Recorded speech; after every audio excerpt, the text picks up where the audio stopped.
I've been asked by citizens, and of course, this news you just gave us is pretty big news, but they've been asking if the information's public, who's on this board, who's holding out. Is any of that information public, and is this new corporation, can people find out what the name of it is, find out who the members are? Yeah, it has been filed with the court in Westmoreland, with the circuit court. Tammy Preston is the president, and there's 4 other members that's on that board. She's the one evidently that's calling all the shots, and that's who we met with quite a while back. She doesn't live in the town. Actually, none of them that are still there, other than Pat Fitzgerald, who's the treasurer on that board. But evidently, that's the individual that's making all the decisions and what's going on. And I mean, all we can do is, I mean, we haven't had any communication with her in quite some time, but so we don't know a lot right now other than we have filed legally for discovery, which is what we have to do now. It's still Colonial Beach. And I don't know if the volunteer's been taken out of it. It might be Colonial Beach Rescue Squad Incorporated, but they've had that corporation for several years, but now that they've dropped the 5013C, now they can operate as a corporation. So, and there's totally different rules when it comes to that, and you request information from a corporation. So, you know, there's some things in the making that Mr. Stewart asked me not to speak about. But we're not going to let up, you know, because we know that it involves hundreds of thousands of dollars that's been donated for a squad building in this town. So it's just going to be who ends up, you know, getting through this process, and you know, and it's going to cost us all money, unfortunately, to defend it. I'm assuming some of that money's tax dollars too, because we give so much every It year to the absolutely rescue is. squad. And Mr. Stewart made that perfectly clear to their law firm that their only income is through donations, through county funds and town funds. Every penny that they have is one or the other. And so I don't know how that will turn out. It'll be up to a judge to decide. I mean, they do have a right to defend themselves. But after dissolution, you know, then how far do you go and what's your end goal? And that's something that we don't know at this time. But, you know, we'd hope to already start construction or be well on the way of looking at construction in the next few months of that new building, and we'll see.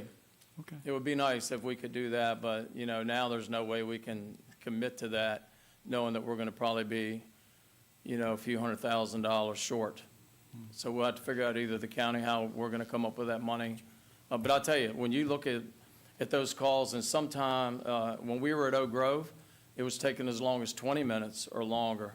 And so, I mean, 8 minutes is unbelievable, to be honest with you, for response time. And I'm sure that it has saved numerous lives. And the county's been doing that for 2 years. The county's actually, Westmoreland Emergency Services has been running those calls in this town and been housing this town for 2 years. So.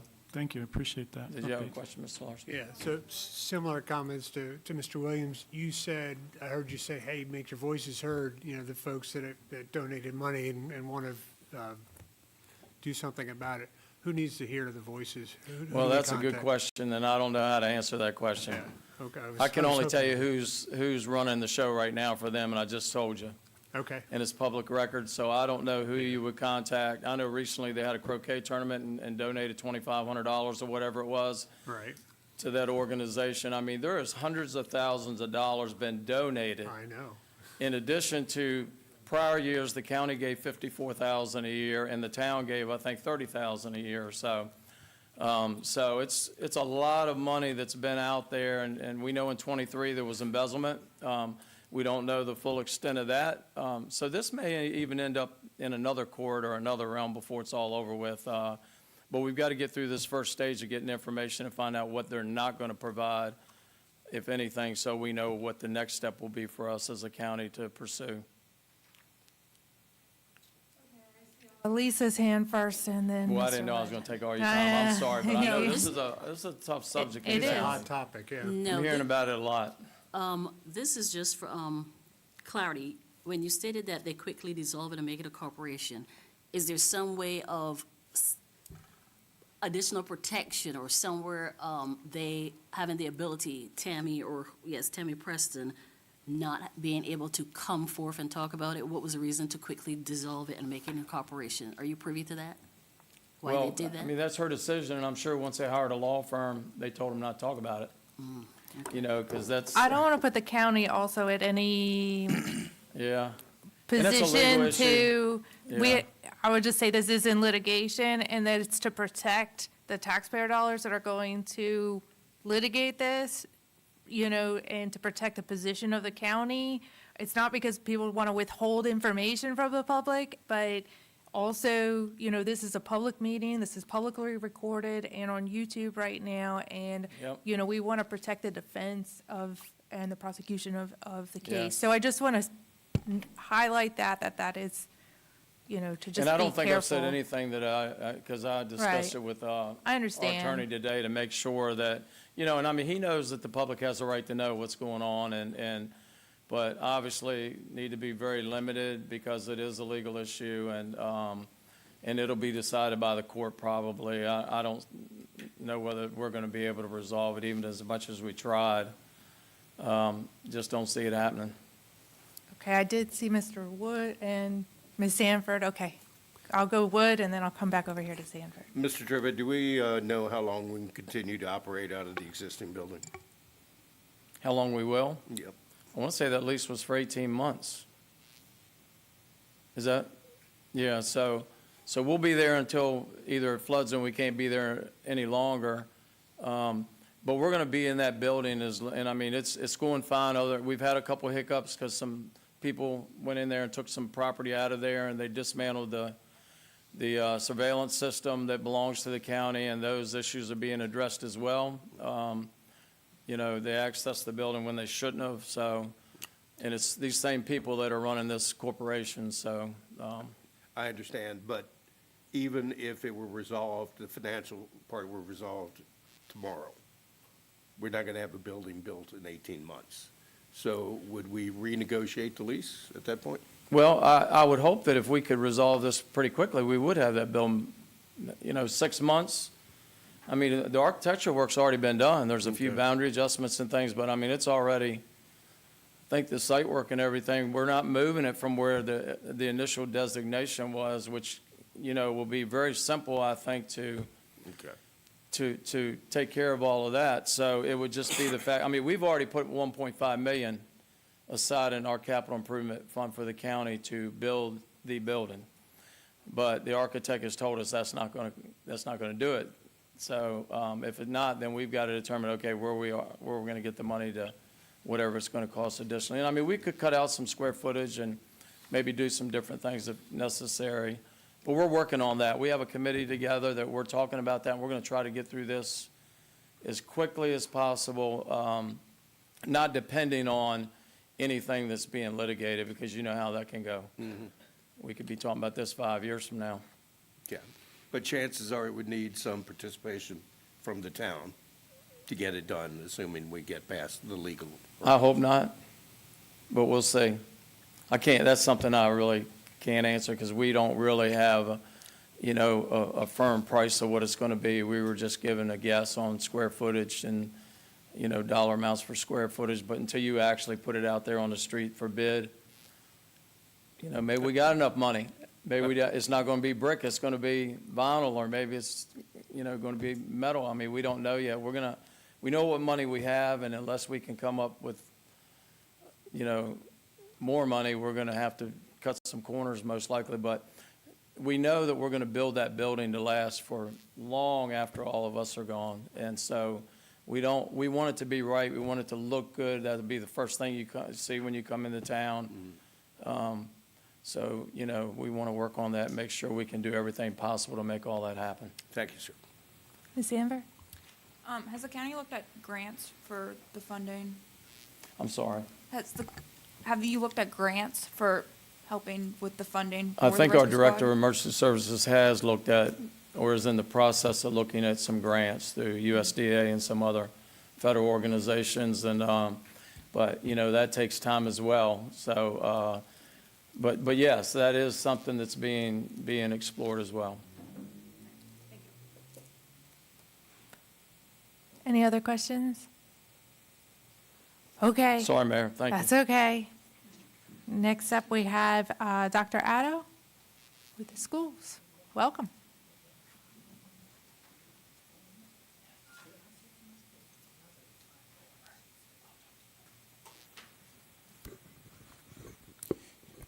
I'm a little shorter than Mr. Trivett, so I have to bring this down, you know. Good evening, Madam Mayor, council members. All those present tonight, thank you for the opportunity to speak, and of course, Happy New Year. I haven't seen most of you since last year.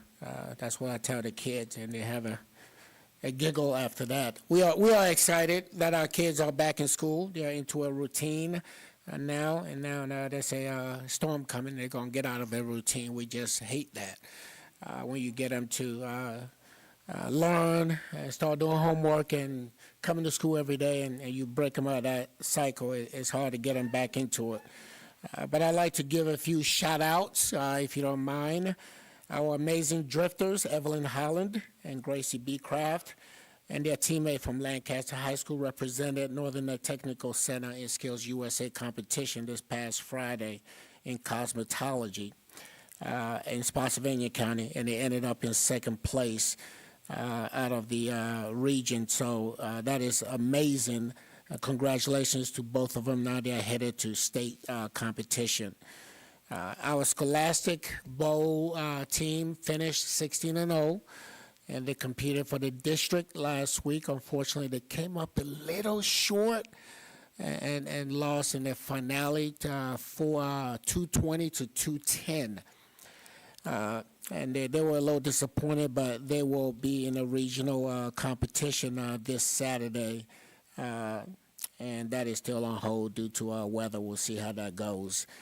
Thank you to our counselors for leading the way in the Angel Tree gifts back in December. Families were very appreciative of all the donations from the community. We were able to make sure our kids are happy and receive a gift during the holiday season. A huge thank you to Dockside Restaurant, which conducted a toy drive and donated a huge amount of toys to the elementary school students.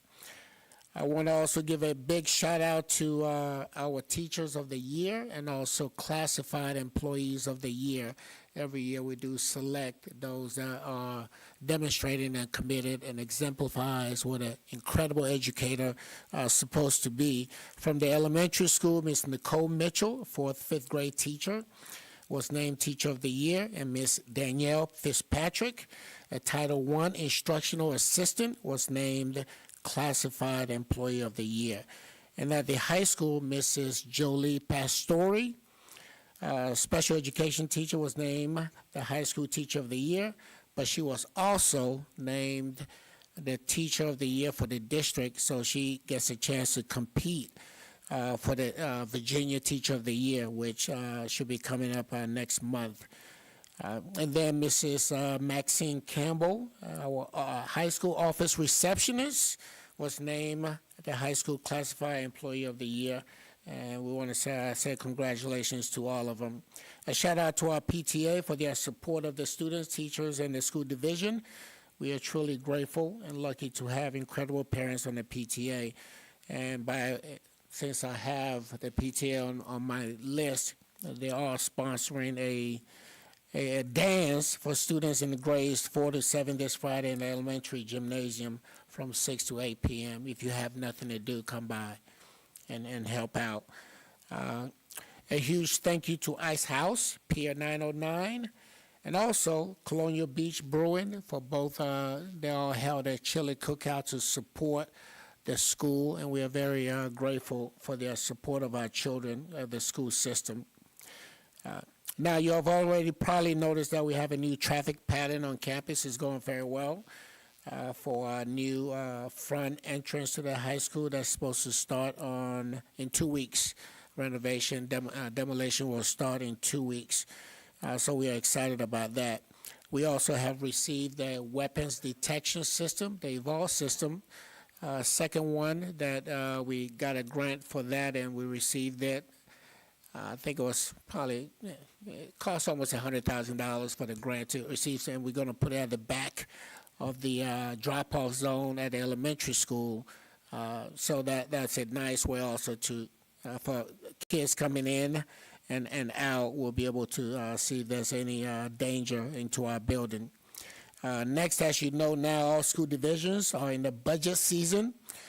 I will say that preliminary budget estimates show local and state contribution will decrease by almost 8% for Colonial Beach, which is approximately probably about $500,000 for next fiscal year, and basically due to enrollment as projected by the state. We will know more when the House and the Senate create their own budgets, because we have the governor's budget, but of course, with the new governor, there may be adjustments to the budget that was presented in December.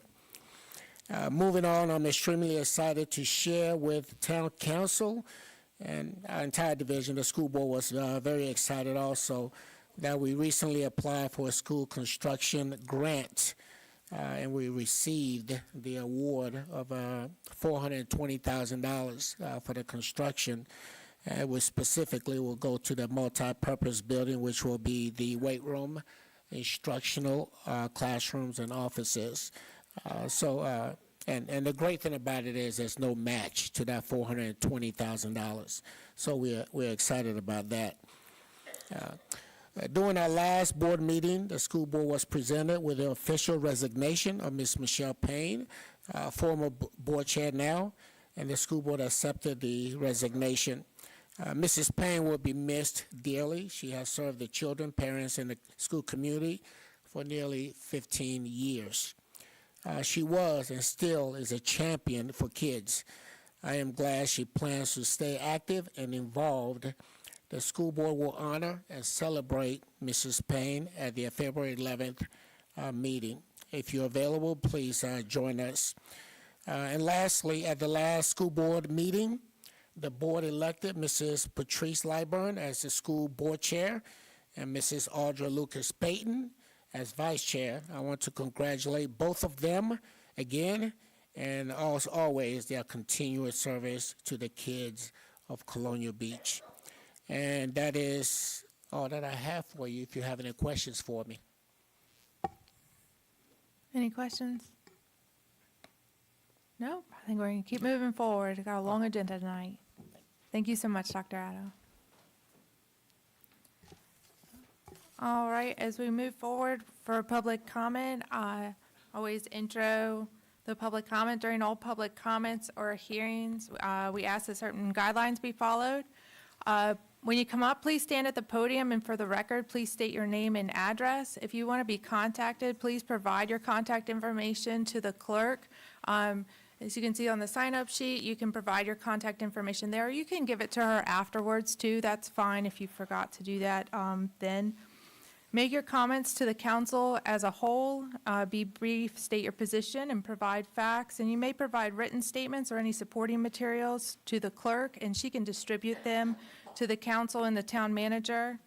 Debate is prohibited, and follow-up on comments will be provided by the town manager. Speak clearly, as we want to hear what you have to say. The council will try to hear everyone who wishes to speak on any subject. Okay. The council will try to hear everyone who wishes to speak on any subject, and comments are limited to 5 minutes. Time can't be transferred to a different speaker, but if you represent a group, you can identify your other members of your group who are in attendance. And after public comment is closed, I encourage you to stay as the council engages in dialogue and deliberation on more agenda items. Yes. Madam Mayor, I just have a quick question. A citizen brought this up to me earlier. Under our public hearing, item J, normally it has like a couple bullets, one that says public comment and I think council action or something. In this situation, it doesn't, but just to clarify, is this a public hearing for that utilities, vehicle, and equipment? This is just general public comment. This is just the open one right now, and then there is a public hearing There is. later on the agenda There for. is. Okay, But great. I don't think we have to make action. It's just to hold a public hearing at tonight's Okay. meeting, and maybe that's why it doesn't have the additional bullet points. Well, usually it says public comment, so I was just wanting to Oh. clarify. No, Thank I you. don't know why. It should say, there is public comment on that tonight. Thank you. Okay, that was a good clarification. All right, so this is open general public comment, and then there is a separate public hearing separately. So just make sure we know. All right, with that, we'll open it up. It is 7:13 PM, and. All right. Welcome, Mr. Christensen. Madam Chairman, members of the council, thank you for your good work. My name is Robert Christensen. I live at 18 Washington Avenue. I strongly urge the town council to table resolution number 826, which is on tonight's agenda. This proposed use of general fund taxes is unreasonable, unfair to taxpayers, does nothing to improve the safety of our town, and is perhaps illegal. Resolution 0826 provides funds for making improvements to sidewalks which are the responsibility of private property owners and not the responsibility of the town. Further, these improvements will not improve pedestrian traffic safety and may even cause further danger. I agree with most of the citizens of this town that where we have sidewalks, they should be safe to walk on. Conservatively, over 70% of our existing residences do not have sidewalks.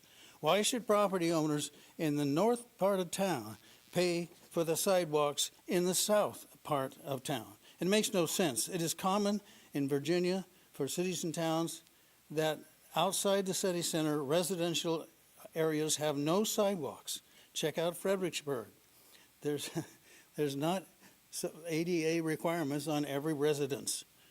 I know it goes against what most people think, but my research indicates that the responsibility for maintaining the sidewalk is that of the property owner.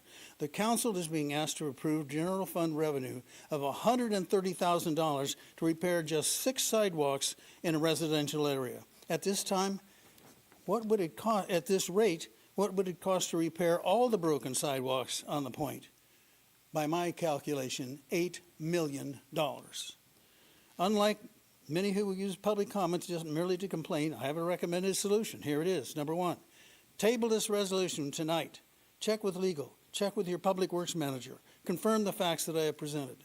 2, go back to the Department of Transportation and tell them you have reassessed the problem and it's larger than you thought. You recognize that repairing these 6 sidewalks may even exacerbate the problem because the sidewalks on either side of the repaired walks are most likely dangerous. Number 3, you may also tell them that you are considering all possibilities in residential areas, such as removing the damaged sidewalks and replacing them with a permeable surface, thereby causing less runoff into the Potomac River and the Chesapeake Bay. Number 4, you may also tell them that you are advising property owners that they are responsible for the maintenance of the sidewalks adjoining their property. 5, if citizens want tax revenue to go to sidewalk repair, set up a priority system which gives preference to sidewalks in areas of our town where visitors are likely to walk, because the only major industry in this town is tourism. For the good of the town, please give my solution serious consideration, and thank you for listening. Thank you. Next up is Ms. Paige Williams. Welcome, Ms. Williams. My name is Paige Williams. I live at 1535 Irving Avenue. Happy New Year, Town Council. I haven't been here in a while, but I had some things that were on my mind. And the first thing for general comment is I'm going to keep it short and sweet, not ramble on. Some of the things that I'd like to see with the new year is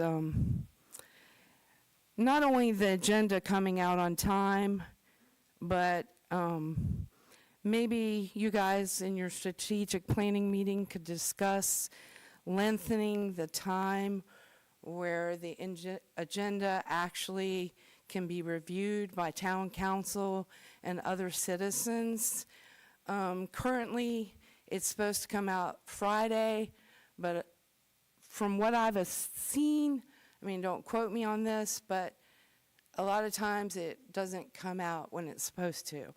And the time frame that exists now doesn't, in my opinion, and you know what they say about opinions, does not give the public or even town council members the adequate time to review the information, research, study, and actually make a logical, fair vote. So, again, if y'all could maybe talk about maybe going even a week back to have some type of agenda come out so there can be more review. The other thing is, sorry, I lost my train of thought. Public comment, I'd like to see that come back. The read out loud part where citizens have the ability to send in their comments. I used to be like the person like, oh, you need to come in because you need to come in. If you want to speak, you need to come. I used to be the same way. But now there's handicapped people, there's people that can't make the meetings at 6 o'clock, there's elderly people that would probably love to comment and can't do that. And in my opinion, I believe that town council taking away, read out public comment, taking it away, you're disenfranchising the citizens. That's my opinion, but that's what I believe. To me, that's not transparency. Everybody has a different definition of transparency, but that's not transparency. That's about all I have for tonight. The only other thing that I have a concern about is the replenishing of the beach and riprap. We've already done that once, twice, maybe more. As we saw last time, the sand was just washed out into the Potomac, and it was a complete waste of money. Please don't do that again. Thank you. Have a great evening and Happy New Year. Thank you. Next up is Miss Sandy Rodeheaver. Welcome, Ms. Brodehaver. Hello.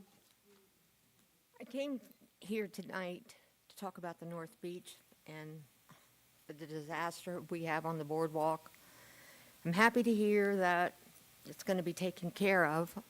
I'm shocked that it's going to take that long, really shocked. And I was wondering if there's any way they can clean up some of the boardwalk so it's not dangerous. I mean, it's horrible. It's been now, 18 months since we had the original meeting to do something with it, and it's still in the same condition. Well, actually, it's worse.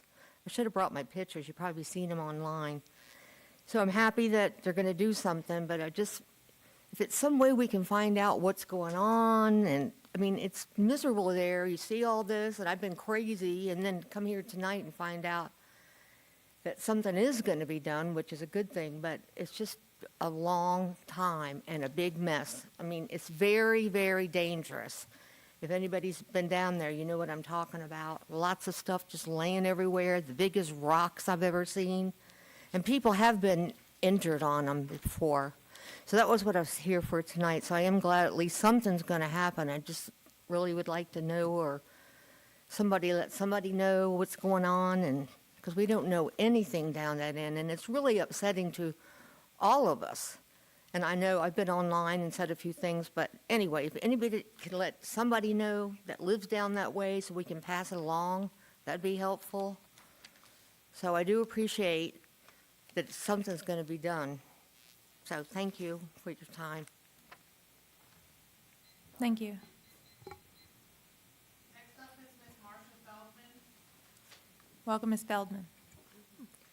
Good evening, y'all. Happy New Year. I'm Marcia Feldman. I live at 1605 Beach Avenue. My comment,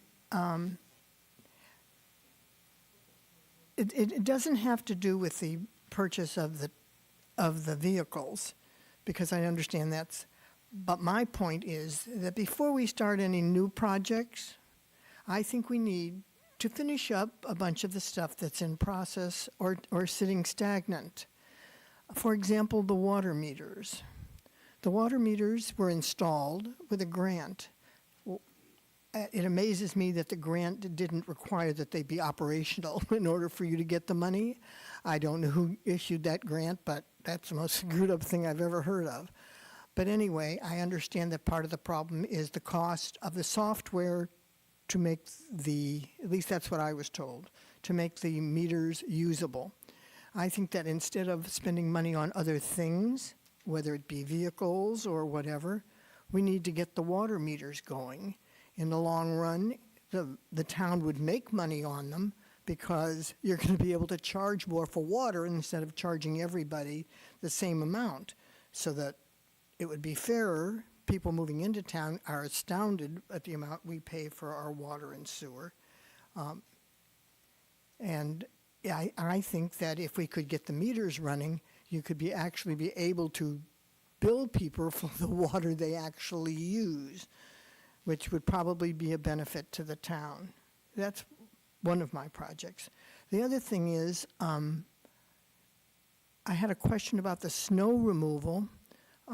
Right now, I cannot leave my house via the front because my deck rotted. So I have to go out the back. I have an alley in the back. I don't think the alley is plowed when they remove snow. And that's just a question I have. I don't know what the answer is.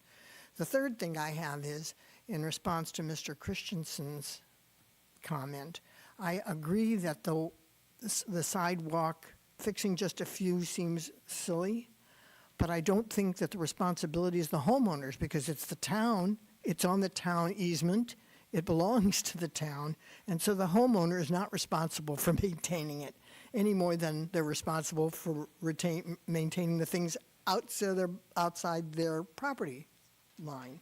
The sidewalks are on an easement that the town owns. The town homeowner doesn't own that. So I find that that's hard for the homeowners to be responsible for maintaining that. That's actually all I had to say, and if I could find out about the plowing, that would be really good. Thanks. The town manager will follow up with you. The town manager will follow up with you. Okay, thank you. Next is Mr. Will Knuckles. Welcome, Mr. Knuckles.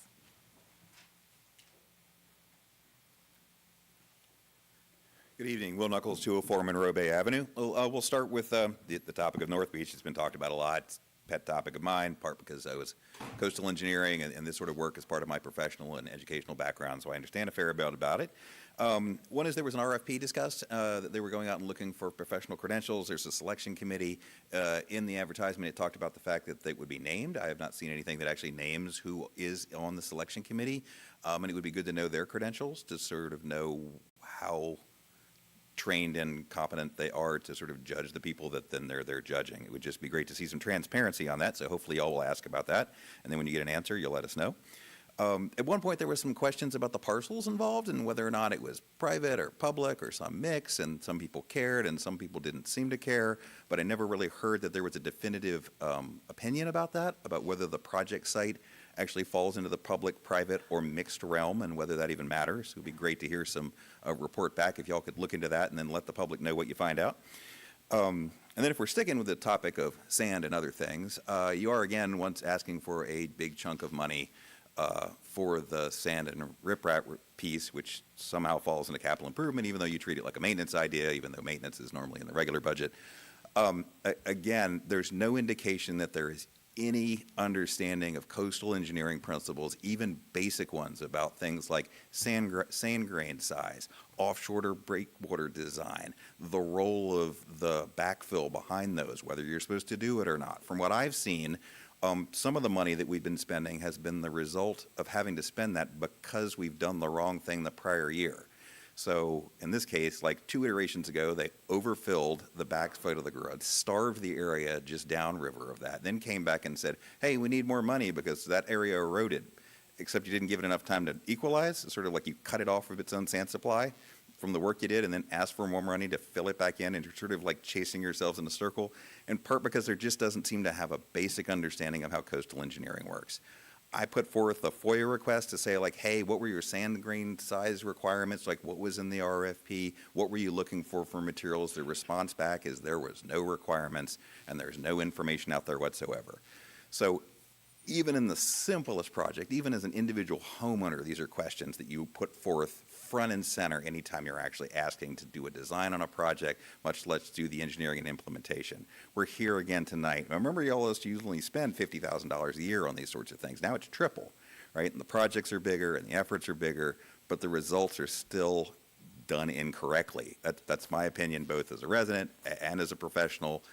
We hear complaints from the tourists about things like the orange sand and stuff, and yeah, I understand that's annoying. Worse than that, it's actually designed wrong. It's the wrong size. It works wrong on the beach. It works wrong in storm environments. It works wrong for the transport system. It is just wrong in so many different ways, and I don't know why. We're going into the 3rd year now. Nobody seems to be looking into why do we have increasing costs? Why do we keep doing this year after year? And why are we not asking? This is a pretty simple project, by the way, in the grand scheme of coastal engineering. Y'all could get some expertise either pretty cheap or just by asking an academic institution, right? This is like minimum master's level graduate work, right? This is not highly sophisticated stuff. But you can't have no knowledge. And from what I can tell, there's essentially no knowledge on how these systems are being designed and implemented. But our tax money goes out the door pretty quickly. Finance, it was good to hear that they're going to come up with a holistic depiction of how the town is doing finance-wide. That's something that's really been sorely missing. I really look forward to hearing that. But it's disturbing that you're looking at allocating a bunch of money through the CIP process before you have that depiction. So while we're still dealing in this, like, CIPs are sort of a winter thing, your regular annual budget process turns into a summer and spring thing, and there's all these sort of knowledge gaps in between. But on the agenda tonight, you're teeing up spending a lot of money. Some of it I understand is because you're sort of in some legal trouble, things like sidewalks and stuff, and that may be something that you have to prioritize, but the other stuff's optional. So I don't understand why you're not just sort of putting the pause on the optional until you can get the financial report that they said that they're preparing. They're trying to go in the right direction and give this to you. It's just you're kind of trying to move faster than they're able to give it to you. But I don't think you have to wait that long to sort of get all this synced up so you can really see the big picture. Excuse me. No, you're going into strategic planning session soon. Don't understand why you're doing this liaison concept again and trying to figure out what to do, trying to figure out the roles before you've even decided whether those are the town's priorities and what you really want to work on as a group. So that seems to be strange, right? I also think that the liaison concept is still a failed concept because you're not working together as groups, working on really hard concepts like budget, public works, those sorts of things, before you've even had your meeting. Thank you, Mr. Nichols.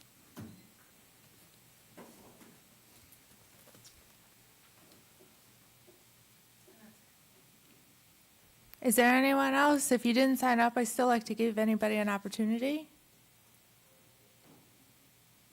All right. With that, we're going to close the general public comment. I got 7:32 p.m.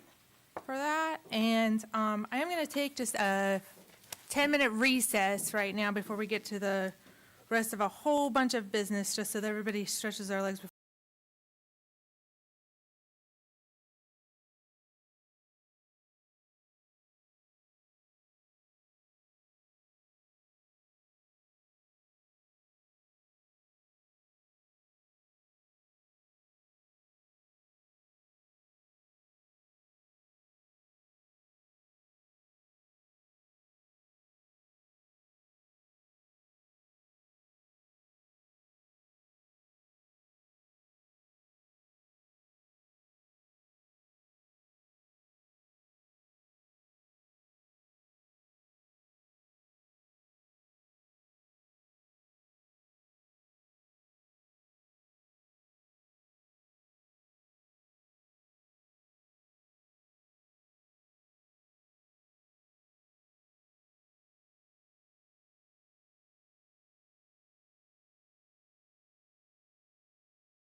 All right. Thank you, everyone, so much. All right, we will reconvene. I got 7:44 PM for the minutes on that. And start into the 2026, all of the fun things that we do at the beginning of the year here. All right. So first up is our election of the vice mayor. Are there any nominations? Madam Mayor, I'd like to nominate our Vice Mayor, Kenny Allison. Kenny, are there any other nominations for vice mayor? I would like to nominate Mr. Williams. All right. Are there any other nominations for vice mayor? I too would nominate Mr. Williams due to tenure. Okay, I think we just need one nomination for it. Okay? All right. And forget the last time we had two of these in here. I think we'll do a vote for, I guess, one or the other. Is that right, Pal? When there's only two? Yeah, I think you can do it two ways. I think each person can just vote for the person that Right. they want. Yeah. So Got it. that's the simplest way. Okay. All right. Well, I'll start on Mr. Wood's side. Okay. Kenny Allison. Okay, got it. Mr. Larson? Mr. Allison. Okay, Mr. Williams? Vote for myself, David Williams. Okay. Ms. Grandstaff? Mr. Williams. Okay. Ms. Sanford? Mr. Williams. Okay. And Mr. Allison? I'll vote for myself. Y'all love doing this to me.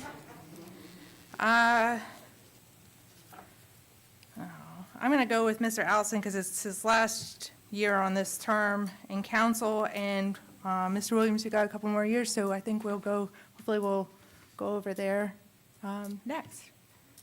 Okay? Actually, my term ends this year, too. No, you just got reelected, I thought. No. No, me, Mr. Woods, and Mr. Williams are all in the same term. Well, I'm sorry, I really did thought that was just the last 2 years. Okay, well, hopefully you'll run for reelection and we'll keep you on. Hopefully, everybody runs for reelection, right? Thanks, Mr. All right, next up is liaison assignments. I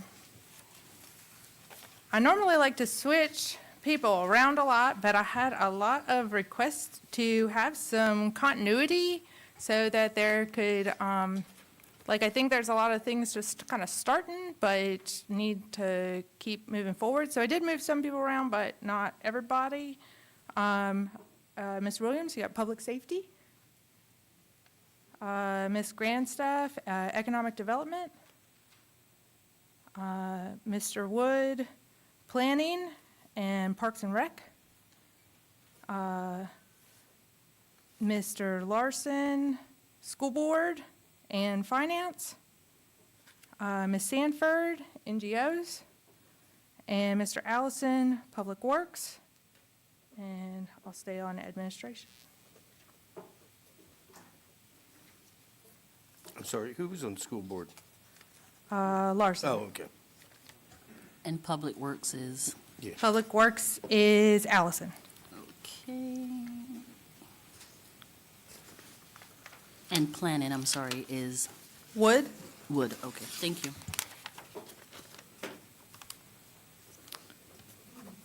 All right. Next up is the council meeting schedule.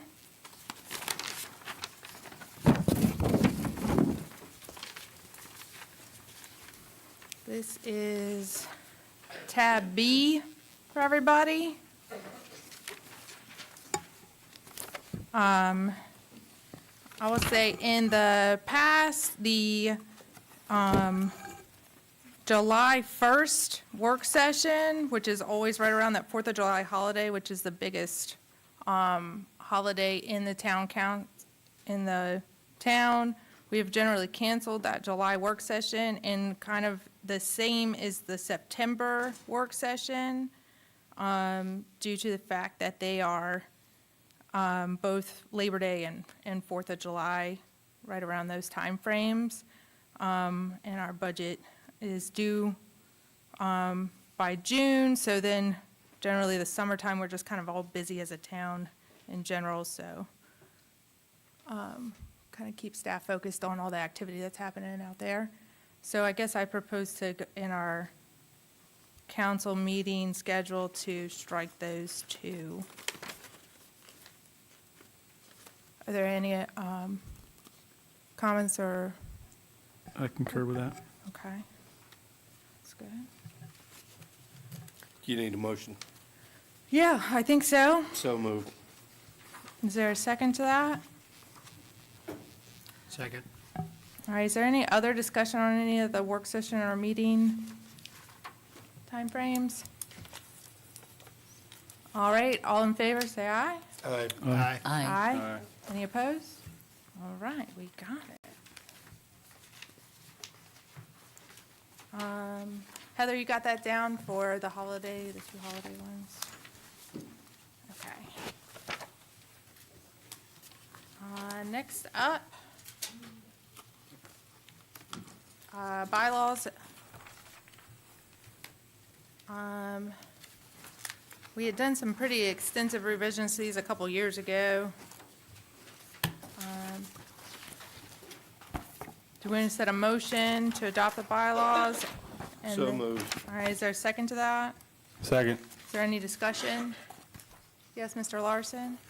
Yeah, so I've been chatting with the town manager about changing some of the timelines for delivery of things. So I'm willing to sort of table that, and maybe we could take it up tomorrow and pass this and then make an adjustment. But what I'm looking to do is have us back up the deadline for delivery of the packet of the materials to us to Wednesday, close the business Wednesday instead of Friday. And then sort of tighten up the language on the minutes, where the minutes for a work session would be available at the next work session, and the minutes for a regular meeting would be available at the next regular meeting. I think there's something soft about 30 days best effort in there right now, but I think we're back on track with the minutes by and large. Thank you, Heather. And I'd like to make sure that we commit ourselves to keep doing that. And as for these packets, I mean, this packet tonight was 121 pages. Yeah, tonight was exceptionally big. But we've had a few that are like that, and it'll get like We that, do. at times. And, to be prepared for Monday meetings with the staff is kind of tough to get it even on time on Fridays. So we can discuss that later. We can do it here. I'm open to, when we make the change, but I just wanted to put that out there. Yes, Mr. Williams? I fully support that. I have similar feelings about that. So I don't know how hard it would be if we did it tonight versus putting it off. Seems pretty straightforward from what Tom's saying. Just have them due on Wednesday, the day, or the week before. So basically 1 week in advance. And also the minutes, I mean, I would second a motion if you made the motion tonight. Versus- Well, first of all, I had a motion, one different motion, but I would like to discuss this before we go to a vote. There are a couple of concerns that I have as far as moving it from Friday, which I understand from the town manager is an absolute promise from your end that you would be able to do that. Is that correct?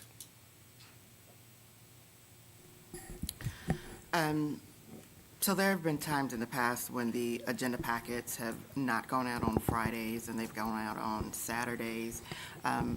Internally, we have implemented some new deadline requirements and measures to ensure that the packets are posted on Fridays. And so moving forward, the agenda packets will be posted on Fridays. Is there a problem with having the agenda on Wednesday? Actually, there is, and in discussing the request with Mr. Larson, I have thought about different ways that I could make that happen. And so there are a couple of constraints that we're up against. The first would be just internally, with the amount of review that goes into just an item that's proposed to go into the agenda and the accompanying documents that's associated with it. If there are revisions that need to take place, there is a lot of back and forth between my review and the department heads in ensuring that those documents are accurate.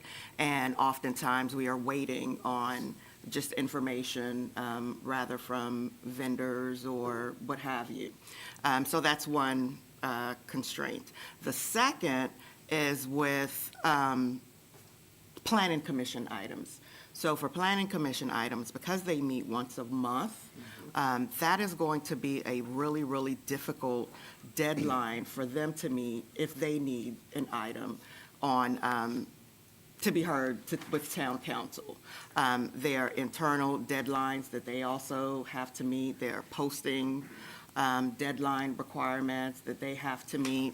And so in considering all of those constraints, those 2 extra days are really, really beneficial. Not only beneficial, but they really matter a lot to ensuring that the packets are ready for Friday versus a Wednesday. Are we in danger of getting incomplete information if we try to rush an agenda up to Wednesday? Because quite honestly, the important thing is that the agenda is complete and the information is correct and complete. Are we in danger of not being able to do that? We are in danger of not doing that, and also extending when projects occur. So. All right, if hold this on, were- hold on. I'm going to interrupt here because I think Mr. Larson's first suggestion was we can talk about this at the strategic planning meeting tomorrow. That's fine. And I think that, you know, if there is specific language to be edited in the bylaws, we should definitely have more discussion on that and, you know, have that ready and prepared for us. So why don't we just talk about it tomorrow and then we can amend the bylaws in February? I'm fine with that. I'm I fine think with that as well. we got such a full agenda tonight, I was worried about getting deep into the weeds into what we're talking about I think it here. quickly could go into the weeds here. So. Yeah, and I wanted, you know, Natasha and her team to have a chance to think it through too. I mean, it is a big ask for them. On the other hand, I feel like ultimately, we're the customers for this. We and the general public are the customers for the packet, and yes, we want complete information. We also want sufficient time to digest it so we can make good decisions as a council. So we're trying to get that balance right, and we don't have to decide it tonight as long as we agree that we'll revisit it. Yeah, Mr. Williams? Will this require any kind of a public notice that we're going to amend our bylaws? It will be on the agenda, and the other kind of pro to talking about it at the strategic planning meeting is it could be on the work session in February and then voted on at the regular meeting in February, which would give us, you know, multiple opportunities to have any further input to it. Okay. And just one thing to throw out there as we discuss this next meeting is possibly requiring a draft by Wednesday and a final no later than noon on Friday. I could live with that. That's So a good idea. Let's hash that out. Okay, Yeah, okay. okay, I can live with that. Are there any other items for the bylaws Good one, Dave. at this moment? There's also a reference in here of the Colony Beach Rescue Squad. In terms of public safety, we may need to address that as well. Which page is it? Page 7. Public safety related entities. Yeah, we could strike that just immediately right now if you want as a grammatical change. Is there any further discussion to that? Okay, so this would be an amendment just to strike that. Is there, I think this would be an amendment to your amendment, so, or to your motion, Mr. Wood. Would you accept that amendment? Absolutely. Okay. All right, so, with that, we'll vote on it with that stricken. You tracking, Well, Mr. sort Duggan? of, Yeah. Do you want me to vote on the amendment first? yeah, I think Yeah, you you need to do. I knew it when cast I some looked clear at you. votes. All right, let's vote on that amendment first. All in favor of striking that language out of the public safety? Aye. Aye. Aye. Aye. All right, any opposed? Okay, now we'll vote on the full motion to accept the bylaws I have currently. another question. Oh, Mr. Allison, go right ahead. For the economic development related, does downtown Cluny Beach need to be on there? Although they're not a entity of Cluny Beach, they are, I mean, we have the Cluny Beach Chamber of Commerce, economic development. Yeah. We kind of have the economic development half-share person, right, through Right. downtown Cluny Beach. Yeah, so I think that's kind of covered under the Economic Development, Grants, Communications, Planning, Community Development Departments, provided the town manager. So with that, with Charlotte there, I think she's already kind of covered in that. Just asking a question. I kind of asked Charlotte a similar question right before the meeting, so she seemed pretty confident about it. And Lisa, you're good with that? Never mind, it's on the next page. Oh, there you go. Okay. Anything else? All right, all in favor of the bylaws, knowing we'll have more discussion tomorrow on the couple items that we have. All in favor, Aye. say aye. Aye. Any opposed? All right. All right, appointments to Parks and Rec.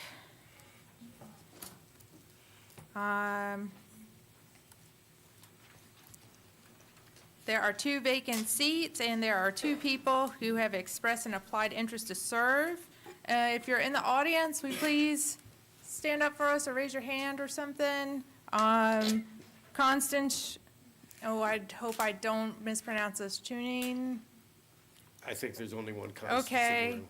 and Elena Thompson. Elena is the one that just stood up, so, okay. All right. This board does need to be filled in order to have meetings that have any substance to them and have a quorum, so, say that. All right, is there a motion to appoint? So moved. Is there a second? Second. Any further? Third. I got Maggie on the second. Any further discussion? All right, all in favor, say aye. Aye. Aye. All right, next up is authorizing public hearings for the zoning text amendments to amend Article 14, site plans and the subdivision ordinance. This is just to authorize the advertisement. So this is just picking a date right now, and then we'll have a public hearing, and then there'll be a whole process associated with that. Heather, do you have dates, or Angela, do you have dates? Actually, Darla had started this project with Planning Commission, and she's remote and was gonna walk you through that unless you. Is she on? Darla, are you on? I am. Darla, you want to just? Oh, she's got, okay. Yep, go ahead, Darla. I didn't know she was. Madam Mayor, members of council, Ms. Tucker, Darla Odom, here to talk about the, asking council to authorize staff to advertise a public hearing for zoning text amendments 2504 to Article 14 site plans and zoning text amendment 2505, which are amendments to the subdivision ordinance. I do have a PowerPoint for the background information, which is the second slide. Just to let you know that the reason that we're bringing this to you is that this past year, the state legislature enacted, as part of their efforts to ease housing shortfalls, they adopted laws that became effective July 1st. Those laws reduce the allowed review times. They shift approval authority from the Planning Commission and governing body to a designated agent, which is normally a professional planning staff person. And the legislation says the designated agent, as defined, is not the Planning Commission. However, there is an exception which Colonial Beach falls under, and that is for localities under 5,000 people, the Planning Commission can continue to review preliminary plats for over 50 lots and voluntarily, if they're submitted for developments with plats of 50 or fewer lots. Next slide, please. This is just to let you see that there are some regulations that deal with timeframes, and this was a concern of staff because now we have 60 days for the submittals, but they've reduced the review times, 45 days down to 30, even to 20 days. Next slide, please. The amendments that you're going to see, and they're in your packet this evening, shown as strike-throughs and underlined for the new language. The amendments add specific review process and actions after each review. They also remove and modify some of the processes that conflict with the state enabling legislation and also correct some language for clarity relative to that as well. The state law strengthened the developer's ability to petition directly to circuit court, bypassing the earlier appeals, which often went to the governing body, the local governing body. But now a person can petition directly to circuit court. So we've updated timelines and processes relative to that. The amendments also ensure compliance with the state code in other areas such as processes and permissions for submittal, timing for the preliminary plats, as we've talked about before, and also relative to submittals for site plans and subdivision plats. Next slide, please. Following a public hearing in November and a follow-up meeting by the Planning Commission in December regarding the subdivision ordinance changes, the Planning Commission, with unanimous vote, and staff recommend approval of the amendments, as I said, provided in your packet as attachments 1 and 2. Next slide. Staff would ask the town council to authorize the advertisement of a public hearing for both of these zoning text amendments at your February 18th meeting. And I'll be glad to answer any questions. Mr. Wood? Refresh my memory, if you will, Ms. Odom. This was a unanimous vote by the Planning Commission, was it not? That is correct, yes, sir. Okay, thank you. Okay, and you're suggesting the February 18th meeting for the public hearing? Yes, ma'am. And that will give you enough time to advertise? There are Yes, ma'am. advertising requirements along with this, okay. All right, so is there a motion to advertise for the public hearings on these two things at the February 18th meeting? So moved. Is there a second to that? Second. Any further discussion? All right, all in favor, say aye. Aye. Aye. Any opposed? Okay, we'll see this again. And we will have a work session between that, so this is a lot to review. That's part of the 120-some pages that we have in our packet. About 35 of them are just that, and we're not taking any action on that tonight, but now we have copies of everything, so we should have some time to get a good review of those things. Next is our budget calendar. Oh, somehow I skipped the page in my binder. Here we go. Gee.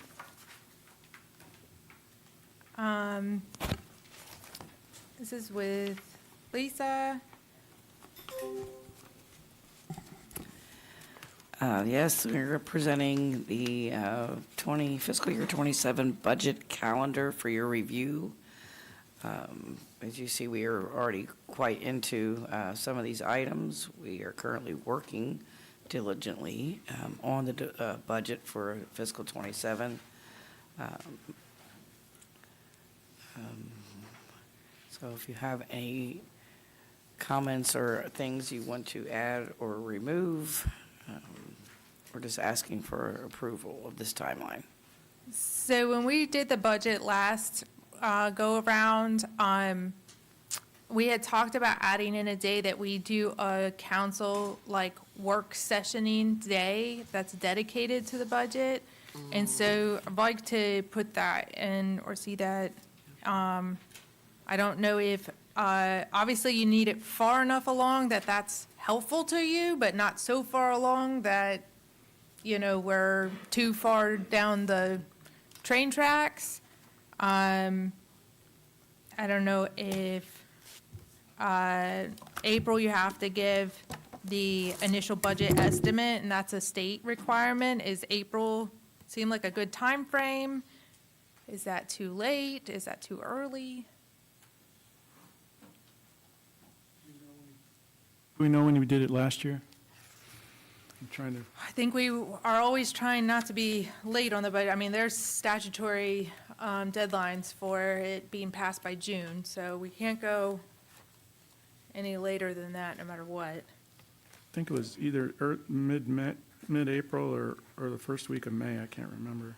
Yeah, I'd like to do a little bit earlier than we did last year. I think March might be a better time frame. March? Yes. Okay. Big, bold, and bulky. I know, that's what I'm thinking. All right, so if you look at it, we plan on doing an initial presentation, budget brief on March 4th. Would that be the good meeting to do it along with that? Like, do that initial I think presentation? that might be. And then make that meeting, that work session, just a budget, like, deep. Yeah, I think that would be a We'd just good make place it to have that. that discussion. And then we can have everything finalized by the time it needs to be presented by mandate on April 1st. Yeah, well, that's really important. Okay. So let's do Hopefully. March 4th. How do we feel about that, council? Natasha, you tracking? Heather, you tracking? Takes a lot of staff support to do this. Okay. All right, so I'm not really changing, I guess there's no proposal to change the schedule, but rather that the explanation of the March 4th budget brief is not just presenting the budget brief, but it's actually doing a more nitty-gritty work session. Okay. All right, is there a motion to approve the budget calendar? So moved. Is there a second to that? Second. Any other discussion on the budget calendar? All right, all in favor, say aye. Aye. Any opposed? Wait, I do have a question. Oh, yeah, I'm sure. looking at the different dates. Where's June? We should be finished before June. May 20th says budget approval and appropriation. Yeah, we're looking to have it approved by May 20th. May 20th, okay. That's always a goal set, because then if, We can God use it as a. forbid, Yeah, we it- have to push it. Yeah, this is a timeline, and if we have to, if something happens where we have to go farther, because I believe we did last year, we went farther Yeah, than it nothing actually ever said on the happens.